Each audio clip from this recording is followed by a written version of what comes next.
আসসালামু আলাইকুম, beardman পক্ষ থেকে ওয়েলকাম করছি। আমি মোহাম্মদ সাজিদ। আজকে যে ফোনটিকে নিয়ে রিভিউ দিব তার মডেলটি হচ্ছে ইনফিনিক্স GT10 Pro। এটি আপকামিং একটি ফোন, 2023 সালে মার্চ মাসে লঞ্চ হওয়ার কথা। হয়তো এপ্রিলের মাসে প্রথমে বা মাঝখানে আমরা ইনশাআল্লাহ ফোনটি পেয়ে যাব। অনেক ব্র্যান্ডের একটি ফোন, মানে ভালো একটি ফোন, এবং অনেক বড় বড় ফিচার্স এখানে রয়েছে। প্রাইসটাও অনেক বেশি হবে এটার। তো আমরা আস্তে আস্তে সব কিছু জানবো। ইনফিনিক্স এক সময় 8,000, 10,000, 12,000, ইভেন 15,000 পর্যন্ত ফোন আনতো। এখন দেখছি ফ্ল্যাগশিপ ফোনের মধ্যে তারা এন্টার করেছে। আগে কিন্তু কম আনতো আর কি। তো এখানে আমরা ফিচার্সগুলো জেনে নিই। এখানে 5G সাপোর্ট দেওয়া হয়েছে এবং বডি ডাইমেনশন, ওয়েটকে নিয়ে তেমন কিছু বলা হয়নি।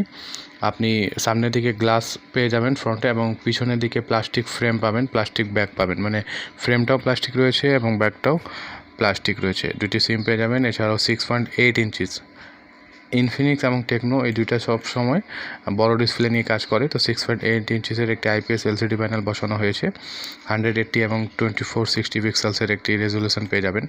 আর আপডেট অ্যান্ড্রয়েড ভার্সন ইউজ করা হয়েছে, মানে OS 13, অ্যান্ড্রয়েড 13 ব্যবহার করা হয়েছে। মিডিয়াটেক ডাইমেনসিটি 9000 একটি চিপসেট ব্যবহার করা হয়েছে, এবং মাইক্রোকার্ড HD পেয়ে যাবেন, ডেডিকেটেড স্লট, যা বলা হচ্ছে না যে কত এখানে ইউজ করতে পারবেন। তবে ইন্টারনাল স্টোরেজ হিসেবে 256 GB এবং র্যাম ভেরিয়েন্ট 12 GB। এই ফোনটির মাধ্যমে আপনি রাফ গেমিং করতে পারবেন, বড় বড় গেম খেলতে পারবেন।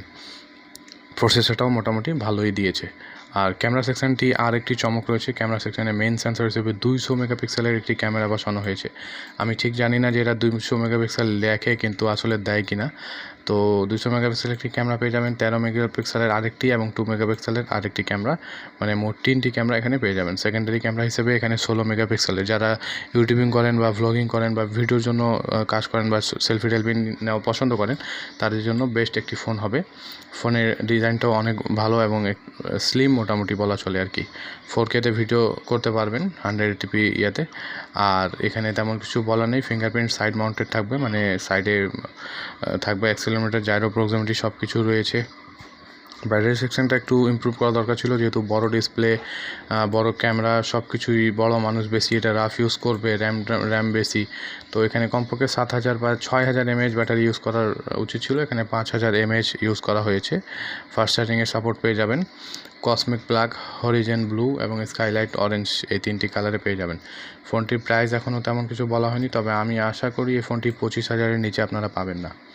25 থেকে 28,000 টাকার মধ্যেই এই ফোনটি পাওয়া যাবে। এই ফোনটির এখনও তেমন কিছু প্রাইস নিয়ে বলা হয়নি। ধন্যবাদ সবাইকে।